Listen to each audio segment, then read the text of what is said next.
नमस्ते दोस्तों। पिछली कक्षा में हमने सूक्ष्मजीवों के अच्छे काम देखे थे, जैसे दही को जमाना, दवा बनाना और खेती में मदद करना, पर्यावरण को शुद्ध करना।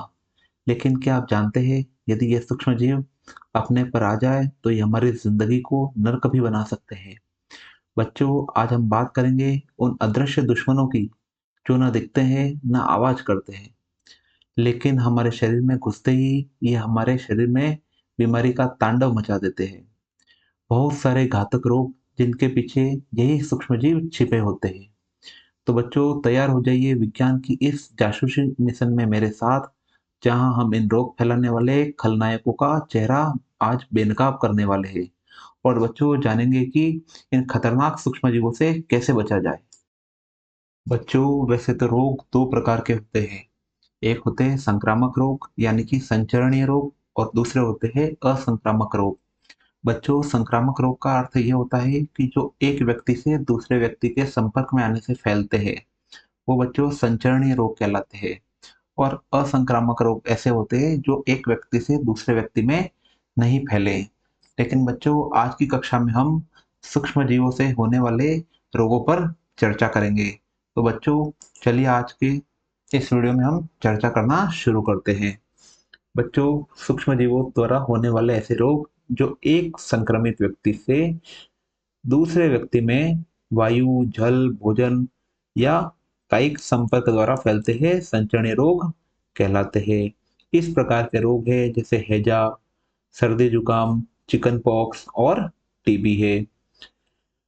फ्लू जैसा इन्फ्लुएंजा एक बच्चों आम बीमारी है। सर्दी जुकाम, रेबीज, खसरा, बच्चों ये सारे सूक्ष्म जीवों से होने वाले रोग है।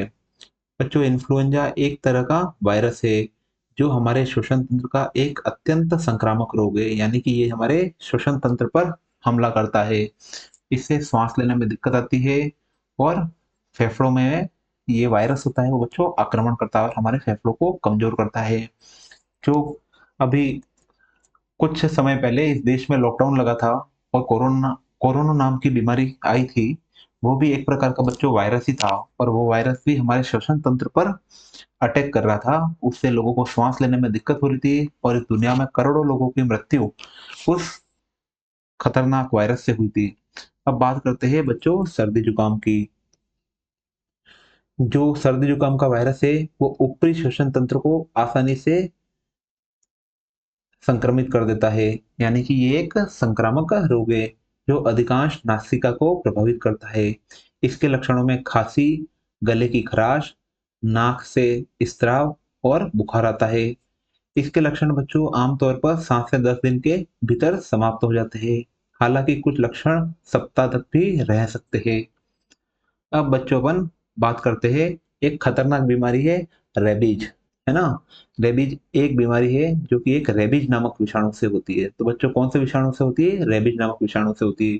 ये मुख्य रूप से पशुओं की बीमारी है, लेकिन संक्रमित पशुओं द्वारा मनुष्यों में भी हो जाती है। तो बच्चों, जो ये रेबीज रोग है वो मुख्यतः पशुओं का रोग है, लेकिन यदि कोई संक्रमित पशु, पक्षी यदि किसी इंसान के संपर्क में आ जाए, यानी कि उसको कोई काट ले या उसके शरीर पर अपने पंजों से निशान कर ले, तो ये रेबीज वायरस उन दूसरे व्यक्तियों में जा सकता है। ये रेबीज बच्चों इतनी खतरनाक बीमारी है कि इसका समय पर इलाज नहीं लिया गया तो लगभग लगभग केसों में व्यक्ति की मृत्यु भी हो जाती है। बच्चों, अभी की एक हालिया घटना के बारे में हम चर्चा करते हैं। जैसा कि आपको बच्चों चित्र में दिख रहा है, ये उत्तर प्रदेश के रहने वाले ब्रजेश सोलंकी है। ये कबड्डी के एक स्टेट लेवल प्लेयर थे। लेकिन एक बार ये एक गली से होकर गुजर रहे थे तो इन्हें नाली में एक कुत्ते का पिल्ला गिरा हुआ दिखाई दिया। इन्होंने अपने मानवीय दृष्टिकोण से उस पिल्ले को उस नाली से बाहर निकालने का प्रयास किया। उसी प्रयास के चक्कर में उस कुत्ते के कुछ दांत थे वो उनके हाथों पे लग गए। लेकिन इन्होंने उस पूरे मामले को इतनी गंभीरता से नहीं लिया। लेकिन कुछ समय बाद 3 महीने पश्चात ये जब कबड्डी खेल रहे थे तो इनके हाथ में झंझनाहट हुई। लेकिन केस धीरे धीरे बिगड़ता गया, इनके गर्दन में अकड़न आने आने लग गई और इन्हें पानी से भय लगने लगा, यानी कि हाइड्रोफोबिया हो गया। ये जब वहाँ के एक सरकारी अस्पताल में गए, तो सरकारी अस्पताल में इन्हें भर्ती करने से इनकार कर दिया। लेकिन इन्हें नोएडा के एक निजी अस्पताल में भर्ती करवाया गया, जहाँ पर इनके शरीर में रेबीज की पुष्टि हुई। रेबीज पुष्टि होन की रेबीज रोग की पुष्टि होने के बाद बच्चों, इनकी तड़प-तड़प कर उस रोग से जान चली गई। तो बच्चों, ये रेबीज इतना खतरनाक रोग है, यदि हमने इसका समय पर उपचार नहीं लिया, तो व्यक्ति की मृत्यु काल बनकर उस पर आती है और उस व्यक्ति की मृत्यु हो जाती है। तो बच्चों, इस रेबीज से बचने के लिए हमें जल्द से जल्द रेबीज के टीके लगवाने चाहिए, और हम घर में जो भी पेट्स है ना, कुत्ते और ये पालते हैं, उनको भी एंटी रेबीज टीके लगवाने चाहिए, ताकि यदि वो गलती से किसी को काट भी खाए, ता तो उनसे दूसरों को रेबीज नहीं फैले। बच्चों, अब बात करते हैं खसरा नामक बीमारी की। बच्चों, ये जो खसरा है वो एक वायरल बीमारी है, जो अपना गंभीर रूप लेने पर अप्रिय हो सकती है और कभी-कभी जटिलताओं का कारण भी बन सकती है। खसरा बच्चों किसी को भी हो सकता है, चाहे वो किसी भी उम्र का हो, अगर उन्हें टीका नहीं लगाया गया हो। हालाँकि यह छोटे बच्चों में सबसे आम समस्या है। इसका जो संक्रमण होता है बच्चों, आम तौर पर लगभग 7 से 10 दिनों में खत्म हो जाता है।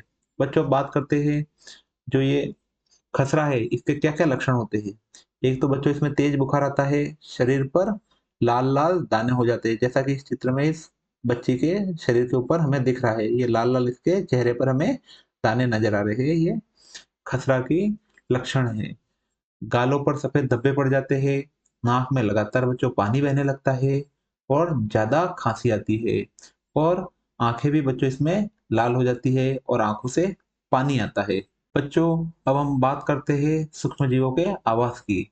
बच्चों, सरल शब्दों में कहा जाए तो सूक्ष्मजीव हर जगह पर पाए जाते हैं, अर्थात हवा, मिट्टी, जल, भोजन इत्यादि सभी स्थानों पर ये सूक्ष्मजीव पाए जाते हैं। परंतु फिर भी कुछ स्थानों पर ये अधिक संख्या में पाए जाते हैं, है ना? जहाँ इन्हें उचित वातावरण मिल जाएगा, जहाँ इन्हें पलने-फूलने के लिए एक अच्छा वातावरण मिल जाएगा, वहाँ ये सूक्ष्मजीव क्या होंगे? इनकी संख्या में वृद्धि करेंगे। सूक्ष्मजीव किसी भी स्थान, किसी भी परिस्थिति में जीवित रह सकते हैं। वह बर्फीली सहित उष्ण गर्म स्रोतों तक हर जगह रहते हैं।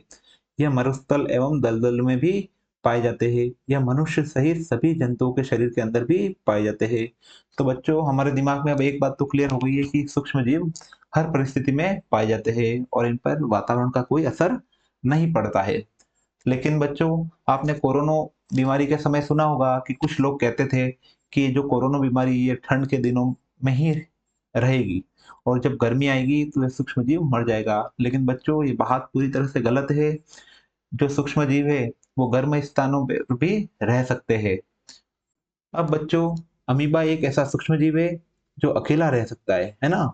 जबकि कवक एवं जीवाणु समूह में रहते हैं, यानी कि वो परजीवी है। बच्चों, अमीबा के बारे में आपने कक्षा 7 में पढ़ चुके हैं कि अमीबा जो है वो एक कोशिकी जीव है और वो अपनी एक कोशिका के माध्यम से ही अपने शरीर का चालन, उसका भोजन, उसकी गति करता है। अब बच्चों, बात करते हैं लाभदायक सूक्ष्मजीव की। तो कुछ सूक्ष्मजीव होते हैं वो पर्यावरण को स्वच्छ बनाने में अपना योगदान देते हैं। हम कार्बनिक अवशिष्ट जैसे सब्जियां, है ना, उनके छिलके, जंतुओं के अवशेष, उनकी विष्ठा आदि का अपघटन करके हानि रहित पदार्थ बनाते हैं। दही और ब्रेड बनाने में भी सूक्ष्मजीव योगदान देते हैं। दूध से दही बनाने में बच्चों हमने पहले पढ़ लिया है, जो लैक्टोबैसिलस नाम का सूक्ष्मजीव होता है वो योगदान देता है। इसके लिए लैक्टोबैसिलस जीवाणु दूध में जनन करके दूध को दही में बदल देते हैं। बैंकिंग उद्योग में, है ना, यीस्ट का उपयोग बैंकिंग उद्योग में ब्रेड, पेस्ट्री एवं केक बनाने में होता है। जो बच्चों हम केक वगैरह खाते हैं, उसको बनने में भी सूक्ष्मजीव योगदान देते हैं। अब बच्चों, बात करते हैं कि सूक्ष्मजीव के वाणिज्यिक उपयोग क्या-क्या है। बच्चों, दूध से दही बनाने में सूक्ष्मजीव उपयोग में आते हैं। उसके बाद में बच्चों, अल्कोहल के निर्माण में सूक्ष्मजीव उपयोग में आते हैं। अब बच्चों, हमें यहाँ पर ये बात ध्यान रखनी है कि चीनी के अल्कोहल में परिवर्तन की प्रक्रिया को किण्वन कहा जाता है। ये लाइन बच्चों परीक्षा में पूछी जाती है। एक बार वापस हम पढ़ते हैं इस लाइन को। चीनी के अल्कोहल में परिवर्तन की प्रक्रिया को बच्चों क्या कहा जाता है? किण्वन कहा जाता है। अब बच्चों, अपन बात करते हैं सूक्ष्मजीव का औषधीय उपयोग क्या है। बच्चों, जब हम बीमार होते हैं तो डॉक्टर हमें एंटीबायोटिक गोलियां देता है। जो ये एंटीबायोटिक गोलियाँ हैं, ये सूक्ष्मजीवों के द्वारा ही बनाई जाती है। ये औषधियाँ हमारे शरीर में बीमारी पैदा करने वाले सूक्ष्मजीवों को नष्ट कर देती है या उनकी वृद्धि को रोक देती है। तो बच्चों इस तरह से इन सूक्ष्मजीवों का औषधीय उपयोग होता है। बच्चों अब बात करते हैं पेनिसिलिन की। बच्चों जो पेनिसिलिन है वो एक प्रतिजैविक दवाई है। बच्चों बीमार पड़ने पर डॉक्टर ने आपको कभी ना कभी पेनिसिलिन का इंजेक्शन दिया होगा।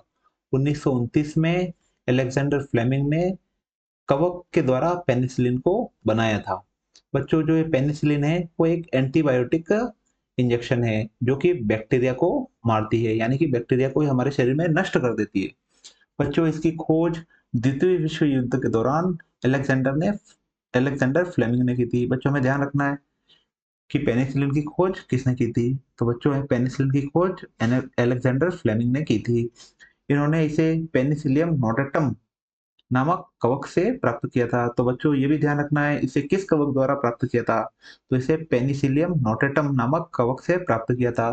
पेनिसिलिन एक ऐसे एंटीबायोटिक का एक उदाहरण है जिसका उत्पादन नीले रंग की एक कवक द्वारा प्राकृतिक रूप से किया जाता है और इसका उपयोग विभिन्न संक्रमणों का उपचार करने और उसकी रोकथाम के लिए किया जाता है। अब बच्चों कुछ सूक्ष्मजीव होते हैं वो मिट्टी की उर्वरता में वृद्धि करने में योगदान देते हैं।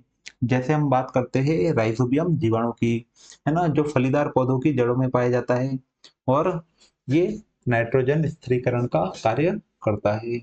और बच्चों कुछ सूक्ष्मजीव होते हैं वो पर्यावरण का शुद्धिकरण करते हैं। उसके बाद में मनुष्य में भी कुछ रोगकारक सूक्ष्मजीव होते हैं। सूक्ष्मजीव श्वास द्वारा या हमारे पीने के पानी द्वारा या भोजन के द्वारा हमारे शरीर में प्रवेश कर जाते हैं। उससे हैजा, सर्दी जुकाम, चिकन पॉक्स, क्षय रोग आदि संचरणीय रोग हो जाते हैं। जैसे जुकाम से पीड़ित कोई व्यक्ति यदि छींकता है तो उसके मुंह से निकलने वाले बहुत सारे सूक्ष्मजीव यानी कि वायरस वायु में आ जाते हैं और ये वायरस किसी दूसरे व्यक्ति के शरीर के साथ में संपर्क में आते हैं तो उसे भी बीमार कर देते हैं। बच्चों कुछ पौधों में भी ये रोगकारक जीवाणु होते हैं और उन पौधों को भी ये रोग फैलाते हैं। बच्चों जैसा कि हमें चित्र में दिख रहा है कि पौधों में भी ये सूक्ष्म जीव होते हैं, वो नुकसान पहुंचाते हैं। जैसा कि आपको ये एक हरी पत्ती दिख रही है, इस पत्ती में छोटे छोटे ये छेद हो गए हैं, ये सूक्ष्म जीवों द्वारा इसमें फैला गया रोग है। उसके बाद में एक दूसरे चित्र में बच्चों इस पत्ती का पीलापन ये एक रोग है जिसके कारण ये पत्तियां पीली पड़ गई है और इस पे काले काले दाग आने लगे हैं। अब बच्चों बात करते हैं अपन खाद्य परिरक्षण की। जो भोजन को शुद्ध रखने वाले पदार्थ होते हैं वो परिरक्षक कहलाते हैं। जैसे नमक, खाद्य तेल, है ना, ये परिरक्षक कहलाते हैं। इनका उपयोग करके हम सूक्ष्म जीवों की वृद्धि को रोक सकते हैं। सोडियम बेंजोएट तथा सोडियम मेटाबाइसल्फाइड सामान्य परिरक्षक है। इनका उपयोग करके हम सूक्ष्म जीवों की वृद्धि रोकते हैं, है ना।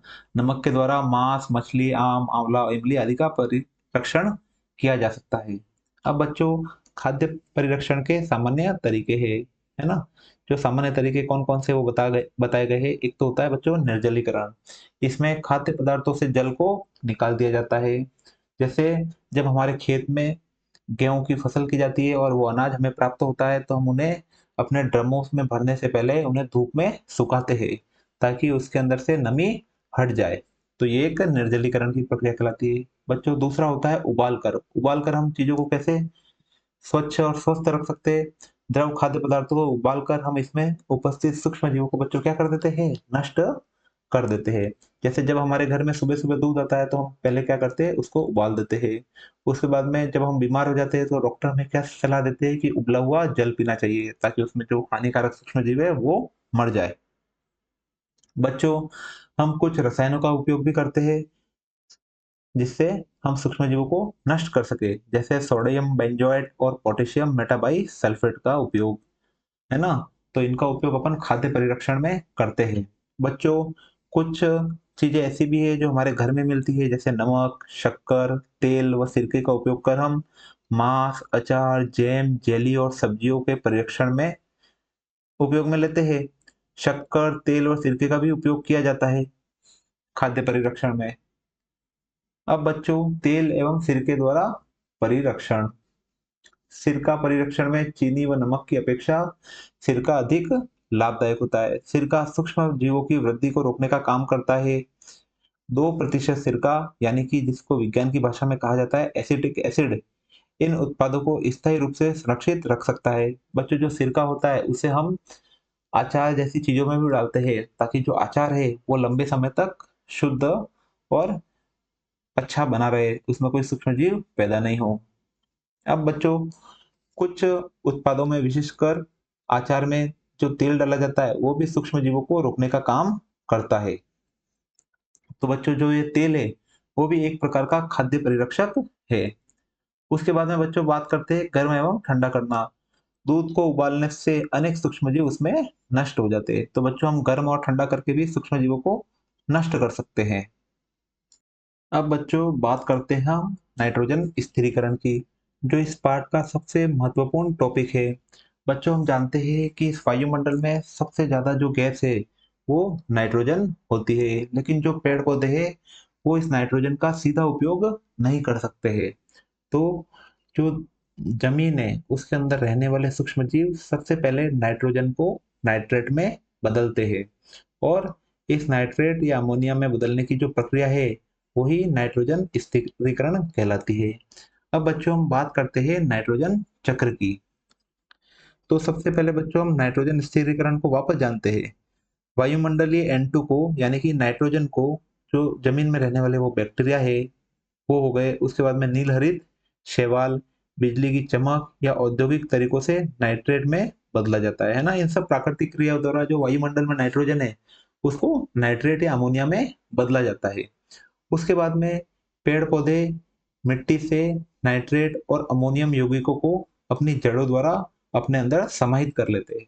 यानी कि जो नाइट्रेट मिट्टी में था, जिन्हें सूक्ष्म जीवों ने नाइट्रोजन से नाइट्रेट में बदला था, उसी नाइट्रेट को जो पौधे होते हैं वो अपने अंदर ले लेते हैं। जब ये नाइट्रेट पौधों में पहुंच जाता है तो खाद्य श्रृंखला में इसका अपन प्रवेश करवाते हैं, है ना। जानवर पौधे जानवर जो होते हैं वो पौधों को खाकर नाइट्रोजन प्राप्त करते हैं, और जब ये जानवर और ये सब मर जाते हैं तो विघटन हो जाता है, यानी कि मृत जीवों और अपशिष्ट से जो ये नाइट्रोजन यौगिक उनके शरीर में गया था फिर से वापस मिट्टी में लौट जाता है। उसके बाद में बच्चों बात करते हैं डीनाइट्रिफिकेशन की, है ना। विशेष बैक्टीरिया मिट्टी के नाइट्रोजन यौगिकों को वापस वायुमंडलीय नाइट्रोजन में बदल देते हैं। तो बच्चों इस प्रकार से ये प्रक्रिया चलती रहती है ना। तो बच्चों हम जानते हैं कि सबसे पहले क्या हुआ था। सबसे पहले जो मिट्टी में रहने वाले बैक्टीरिया थे वो वायुमंडल के नाइट्रोजन को अपने अंदर ले लेते हैं, है ना, नाइट्रेट के रूप में लेते हैं। दूसरे चरण में जो पेड़ पौधे हैं वो इस नाइट्रोजन को यानी कि नाइट्रेट को अपने अंदर समाहित कर लेते हैं। तीसरे चरण में बच्चों इन हरे पेड़ पौधों को जो जीव जंतु खाते हैं उनके अंदर वो नाइट्रोजन चली जाती है। जब उन जीव जंतु की मृत्यु होती है तो बच्चों वो जो नाइट्रोजन होती है वो पुनः मिट्टी में चली जाती है, और मिट्टी में जाने के पश्चात जो मिट्टी में रहने वाले बैक्टीरिया हैं वो उस नाइट्रोजन को पुनः वायुमंडलीय नाइट्रोजन में बदल देते हैं। तो बच्चों ये चक्र निरंतर चलता रहता है और इस वायुमंडल में नाइट्रोजन की मात्रा स्थिर बनी रहती है। अब बच्चों जैसा कि आपको इस चार्ट में एक नाइट्रोजन चक्र बताया गया है, तो इस चार्ट को बच्चों आपको याद कर लेना है, परीक्षा में बना भी सकते हो आप इस चार्ट को। पता चला है कि सूक्ष्मजीव सिर्फ हमारे दोस्त नहीं है बल्कि कई बार खतरनाक दुश्मन भी बन जाते हैं। जैसे बैक्टीरिया, वायरस और फफूंद, प्रोटोजुआ अनेक प्रकार के मनुष्य शरीर में अलग अलग प्रकार के ये रोग फैलाते हैं। लेकिन बच्चों हमें किसी भी प्रकार से घबराने की जरूरत नहीं है, क्योंकि बचाव अब हमारे हाथ में है। हम किस प्रकार से अब सूक्ष्म जीवों से अपना बचाव कर सकते हैं। सबसे पहले बच्चों हम स्वच्छता को अपनाएंगे। दूसरा, हम कभी भी शुद्ध पानी पिएंगे, अशुद्ध पानी नहीं पिएंगे। यदि अशुद्ध पानी पिएंगे तो वो जो सूक्ष्म जीव है उस अशुद्ध पानी के थ्रू हमारे शरीर के अंदर प्रवेश कर सकता है। बच्चों समय पर हम टीकाकरण करवाएंगे।